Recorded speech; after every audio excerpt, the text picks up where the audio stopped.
Assalamualaikum warahmatullahi wabarakatuh. Selamat pagi anak-anak. Kita jumpa lagi dengan saya Pak Ahyar di sini. Dan pada kesempatan kali ini saya akan mengajak kalian untuk membahas pertumbuhan dan perkembangan hewan kupu-kupu. Nah, anak-anak, tujuan pembelajaran kita kali ini adalah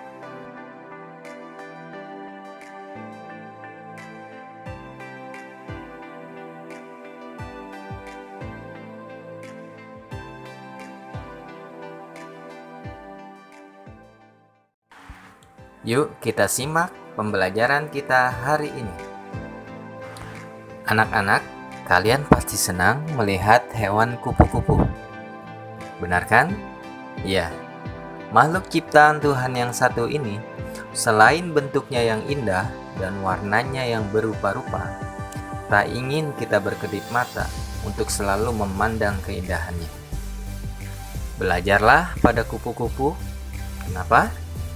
Bukankah kupu-kupu terlihat elok, rupawan, dan memukau banyak mata? Padahal, awalnya dia hanya seekor ulat yang menjijikan, dan bahkan tak jarang dijauhi dan dibenci sebagian manusia. Tapi, setelah ia berubah menjadi kupu-kupu yang cantik, siapa yang tidak suka melihatnya? Yuk kita pelajari tahap perkembangan pada hewan yang cantik ini.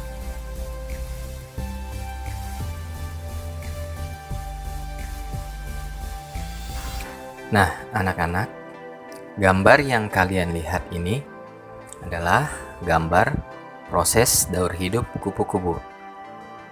Kita lihat tahapan-tahapannya ya. Ini adalah tahap pertama, yaitu proses metamorfosis dimulai dengan bagian terkecil, yakni telur. Yang biasanya di mana induk kupu-kupu meletakkan telurnya di bawah daun. Ini akan memudahkan induknya untuk mengawasi dan melihat telurnya. Telur-telur melekat pada daun dengan semacam jenis zat lem. Lem dari kupu-kupu induknya sangat kuat dan melekat. Ini dilakukan untuk menjaga telur agar tetap aman dan tidak mudah dimakan oleh predator lain. Telur kupu-kupu memiliki kulit yang keras yang dapat berkembang di udara panas dan dingin. Fase ini berlangsung beberapa minggu hingga 1 bulan. Tahap kedua. Pada fase ini yang kebanyakan orang tidak menyukainya. Telur kupu-kupu menetas menjadi larva atau ulat. Ulat itu sendiri memiliki ukuran dan warna yang berbeda, tergantung pada induknya. Makanan utama sebagian besar ulat bulu adalah daun hijau segar yang mengandung nutrisi dan gizi lainnya. Ulat memiliki racun dan bentuknya yang mengerikan. Tujuannya adalah untuk melindungi diri dari pemangsa. Ulat memiliki 3 pasang kaki dan fungsinya untuk menahan diri. Ulat adalah binatang yang banyak ditakuti kebanyakan orang karena bentuknya dan juga efeknya ketika terkena kulit.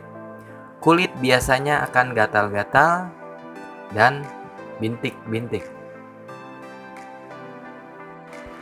Tahap ulat berganti kulit. Setelah proses melepas kulit lamanya selesai, ulat tersebut berdiam diri menunggu tubuhnya yang masih lunak menjadi mengeras. Setelah semua proses itu selesai, hal pertama yang dilakukan ulat tersebut adalah memakan kulit lamanya.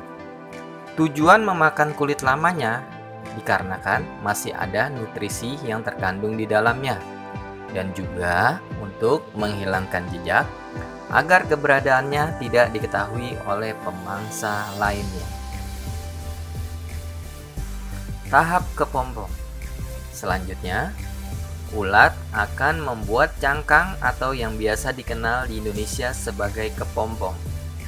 Menggunakan daun yang dililitkan pada badannya, lalu terbungkus seperti benang khusus yang berisi sutra. Proses ini memakan waktu hingga 12 hari. Ulat tidur selama 12 hari sampai mereka keluar dan menjadi bentuk yang sangat menakjubkan. Menjadi kupu-kupu. Setelah seluruh proses selesai, perlu beberapa saat untuk berhasil meninggalkan kepompong dengan cara yang menakjubkan. Kupu-kupu menggunakan cairan dalam dirinya sendiri untuk melunakkan kulit kepompong dan dengan mudah merobek kepompong itu dengan cakarnya. Setelah berhasil keluar, maka kupu-kupu akan mengeringkan badannya dan melakukan perkembangan. Fase ini hanya membutuhkan waktu singkat, yaitu hanya beberapa jam, dan waktu yang sangat rentan dan berbahaya bagi kupu-kupu, karena tidak memiliki kekuatan dan daya, sehingga dapat dengan mudah dimakan oleh predator. Nah, sekarang kalian tahu nggak apa saja sih makanan kupu-kupu itu? Yuk, kita cari tahu ya. Pada dasarnya, kupu-kupu itu jarang makan loh. Namun, mereka sering meminum nutrisi yang terlarut dalam air dari berbagai sumber. Mereka menggunakan belalai di bagian mulutnya untuk menghisap makanannya. Secara umum, berbagai jenis kupu-kupu mempunyai kebiasaan makan yang berbeda-beda. Apa saja sih makanan kupu-kupu itu ya? Nah, ini adalah serbuk sari dan nektar. Kedua jenis makanan ini merupakan jenis yang paling umum dan sangat digemari oleh kupu-kupu untuk dikonsumsi. Kupu-kupu tertarik dengan bunga-bunga berwarna cerah dan penuh warna-warni.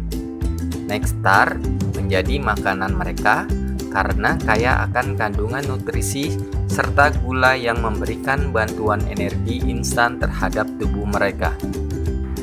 Buah-buahan. Ya, makanan jenis ini merupakan makanan favorit semua jenis kupu-kupu. Sari-sari madu yang terkandung dalam sebutir buah busuk, apalagi yang masih menggantung di pohonnya, dihisap oleh kupu-kupu melalui organ mulutnya yang berbentuk belalai dan disebut dengan istilah proboscis. Kotoran hewan atau kotoran burung. Kedua jenis makanan ini merupakan pilihan favorit kupu-kupu. Meskipun terlihat menjijikan, kotoran hewan atau kotoran burung kaya akan kandungan zat-zat mineral yang penting untuk kelangsungan hidup hewan kupu-kupu. Tetapi, kotoran-kotoran tersebut harus dalam keadaan kondisi baru atau segar dan masih lembab, sehingga memudahkan kupu-kupu untuk menghisapnya. Garam dan keringat. Kupu-kupu tertarik dengan zat natrium yang banyak ditemukan pada garam dan keringat manusia. Sering terlihat beberapa kupu-kupu hinggap di tubuh manusia dalam jangka waktu yang cukup lama.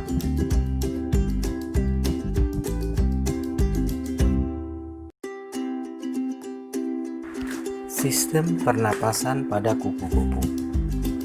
Kupu-kupu adalah salah satu hewan yang bernapas dengan trakea. Apa sih trakea itu? Trakea merupakan tuba atau semacam tabung bercabang yang digunakan untuk proses pernapasan. Struktur trakea sangatlah khusus. Alat pernapasan yang ada dalam rongga tubuh ini membawa oksigen ke semua jaringan. Biasanya, hewan arthropoda, darat, dan air yang menggunakan pernapasan trakea. Kelompok hewan ini meliputi serangga, termasuk hewan kupu-kupu.